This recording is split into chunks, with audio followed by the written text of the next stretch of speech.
Well, good morning, everyone, and thank you so much for joining me today at Juanette's Crafting Corner for my Quick Tip Thursday. This is episode number 39. Before we get started, I would like to thank these people for their comments. One comment, Amy said that she does, when we were talking about paper, she says she saves a 12 by 12-inch piece of wrapping paper so that she can make envelopes and tags and what have you to match Christmas gifts. I thought that was brilliant. And then Steph, when I was telling her the story about Vern and I on our trip to France and, the tunnel um, debacle that I just totally like spaced out on how they would get dirt and trees up over a tunnel. Steph said we sounded like we were Lucy and Ethel. And if you guys know that show, I Love Lucy, yeah, I think we were. Now, this video, this Quick Tip Thursday, is going to be very kind of a little bit of everything. I have been putting together some slow stitch packs for you guys to have in my shop. And I had bought this box of threads from France.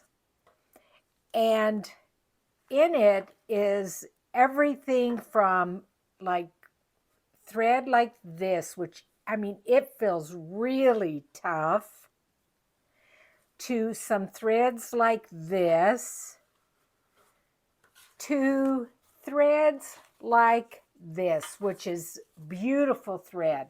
Let me close the box and I'm going to show you the thread. This thread. Now it feels kind of like silk, but you guys, I'm just going to tell you, and you probably already know it, that I'm just a little bit crazy. I was thinking, I cannot throw this away. Number one, I can tell it feels like really nice thread. So what I've done since, let's see, I woke up about 5:30 this morning, and it's 4 o'clock in the afternoon. What I've been doing is wrapping this thread around these little cards. Now, I cut these cards out using my brother Scan and Cut, and it's a pattern that I have. And it's just old Stampin' Up! Paper that I don't even use anymore, but they're perfect for wrapping threads around.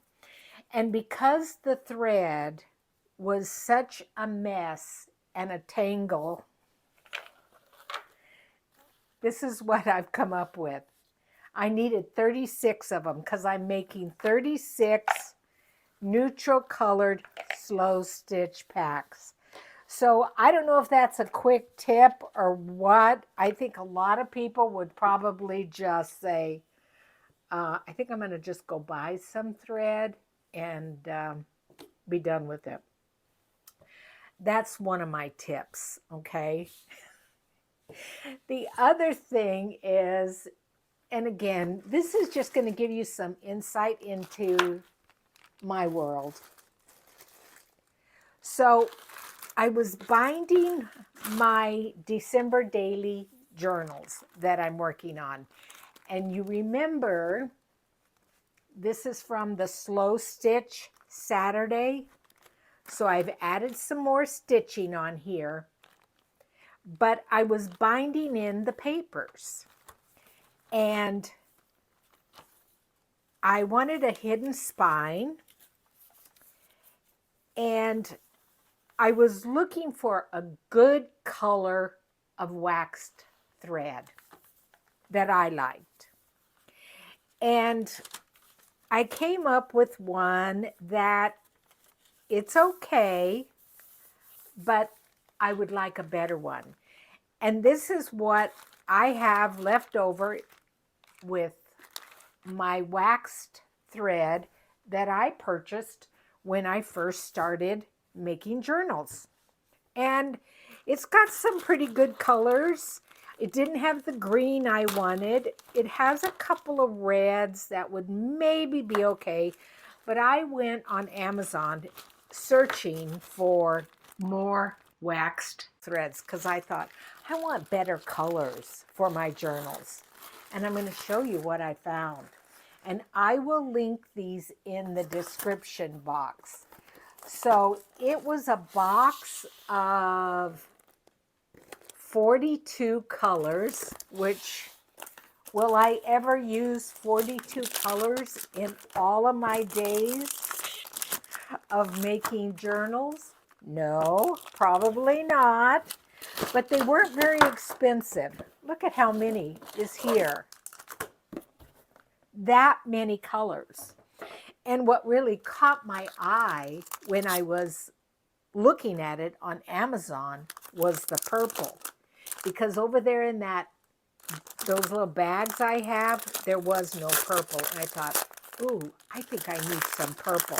So let me just pull this out and take a look at it. And we'll see if it seems worth it. I think it is going to be. I can tell, yep, it's good waxed thread. So look at all these colors. So you guys, take a look at them. I will link it in the description box. There's some pinks, some kind of goldish colors. There's grays, there's some yellows, there's whites. I think that's a black, a really nice green. So anyway, I'm going to link these in the description box for you guys so you can take a look at those. And then, like I said, this is one hodgepodge of a video because I couldn't think of something to come up with. So look at all these colors. And I guess I do have a quick tip for you guys. I was just kind of putting things away. And you see how this one has kind of come loose? You take a pair of scissors, and these are my serrated Tim Holtz scissors.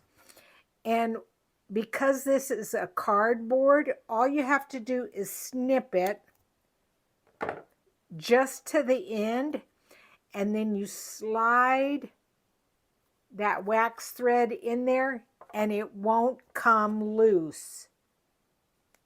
Here's another one here it's loose. So let me just pull it here. Where's the end of it? It kind of got caught, I think. Ah, there it is. That one is probably underneath. I'm going to just trim that off so I don't get confused. That's probably the very last bit. But you just, again, you just wind it up. You grab your scissors. You just do a small snip just into the cardboard. And then if you slide your thread down in there, it won't come unraveled. So anyway, look at all these colors. Ooh, that gorgeous purple. And then there's a nice lavender. Carol, that one's for you. This is kind of a burgundy color. A really nice light pink one. We have black. Just look at them all. Oh, fantastic. So I'm going to go through these and snip the corners so they don't come all undone in my drawer. And I'll be back. Now, you're going to think, what in the world? So these are some of Fiona's toys. And this is one that she's had forever. And I mean, the toys are, some of these are kind of on the expensive side. So you see where she's chewed that and she got some of the stuffing out.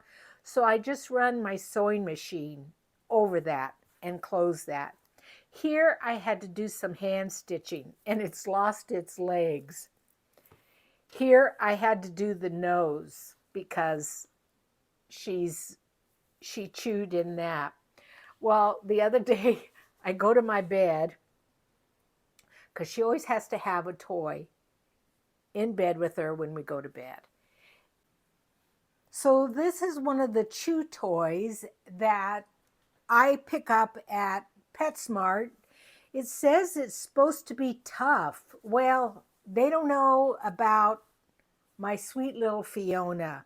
And apparently that is common for that breed.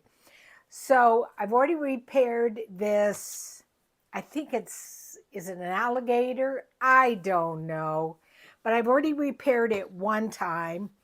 So what I do is I just stitch over the two ends with my zigzag stitch over and over again. And if I try to cut off an area so she can't get a hold of it with her teeth, it will last a little bit longer.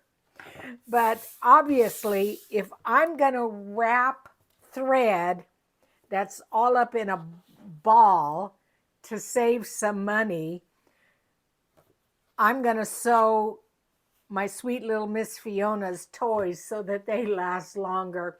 Anyway, you guys, crazy quick tip Thursday from winding thread to save money. The wax thread, though, that was my real quick tip, where you cut your cardboard, you run it through the end, and even this, like this one, I can do the same thing here so that it doesn't come unraveled. Just kind of snip it there and then take that in there and it will stay put. So everything from doing that to repairing your dog's toys. Anyway, hopefully next Thursday for my quick tip, it will be something more craft related and a little bit better, but I appreciate each and every one of you guys, and I'll see you for Slow Stitch Saturday. Thanks and bye-bye.